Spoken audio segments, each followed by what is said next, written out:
Did you know that Napoleon once assembled an army so large it literally broke France? This is the story of the Napoleonic Grande Armée, the largest army ever assembled by a European nation ever. It's no exaggeration to say that Napoleon changed the world. The little guy with the big hat kicked off one of the biggest conflicts in history, fought across 3 continents, and was responsible for some of the most innovative tactics and military technology ever seen, but he was also kind of short. Napoleon came to power in the late 18th century during the French Revolution. When he took over, France was in the middle of a massive internal struggle. The country was split between the royalists who wanted a return to the good old days and the revolutionaries who wanted a new world order.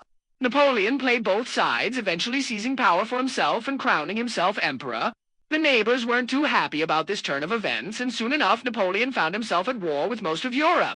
But Napoleon had a secret weapon, the Grande Armée, which would become the largest army in European history with over 600,000 troops. There were several versions of the Grande Armée, but the largest was assembled in 1812 for the invasion of Russia.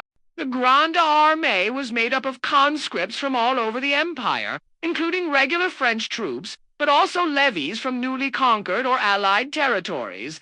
There were also significant numbers of cavalry, artillery, and engineers. This massive force, along with Napoleon's brilliant tactics, allowed him to conquer much of Europe and even invade Russia. But the campaign in Russia would be the undoing of Napoleon and his army.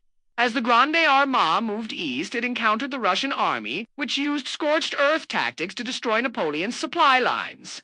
The Russians also pretended to be retreating, luring the French deeper and deeper into Russia. By the time Napoleon realized he'd been tricked, it was too late. His army was starving, and the brutal Russian winter was on its way. Within a few weeks, the Grande Armée went from 600,000 men to just 100,000 men. Though Napoleon would go on to fight for several more years, his empire was effectively over.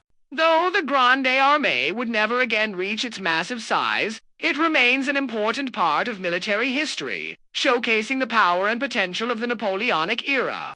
Okay, thanks. Bye.